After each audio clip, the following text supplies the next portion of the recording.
La Fée assassine, Olivier Grenson, Sylvie Rogier, au Lombard. Au Lombard.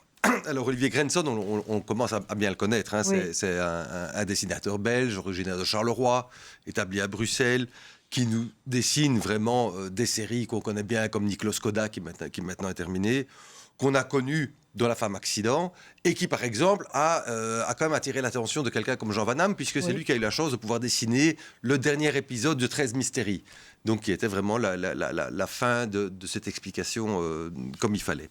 Et là, il nous revient avec un roman, un drame complet chez Dargaud, il s'appelle La Fée assassine. Alors, on se retrouve dans un milieu, donc on est en 2006, il y a une jeune fille, une jeune dame qui va faire ses courses, qui achète de quoi faire à manger pour Noël. Elle va recueillir chez elle, elle a invité sa sœur jumelle et sa maman. Son compagnon médecin ne sait pas être présent parce qu'il est de garde. Et tout devrait bien se passer, sauf que déjà à la page 5 ou 6, on la retrouve. On retrouve le mari qui est appelé par la police pour venir faire une déclaration pour savoir qu'est-ce qui s'est passé. Et qu'est-ce qui s'est passé ? C'est qu'en fait, elle aurait, et puis elle l'admet très vite, assassiné par accident aussi bien sa sœur que sa mère. Aïe. Par accident. Elle ne comprend pas ce qui se passe. Elle est tout à fait incapable de savoir qu'est-ce qui lui a pris, comment c'est arrivé. Et donc, du coup, on va remonter dans toute sa jeunesse, dans sa plus tendre Est-ce qu'elle avait enfance. consommé ce qu'il y a Non, pas devant du Vincent. tout. Tu dois Non, encore pas, du pas, limoncello pas, pour pas du arriver tout. là.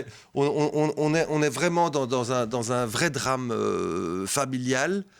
C'est super prenant, c'est très triste.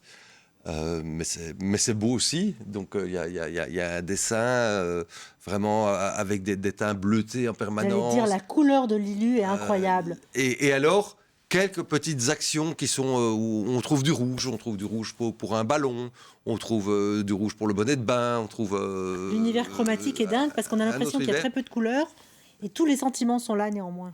Absolument. Et alors, on est vraiment dans cette ambiance et c'est bien découpé en plusieurs chapitres, mais c'est impossible de s'arrêter. Je veux dire, on est vraiment dans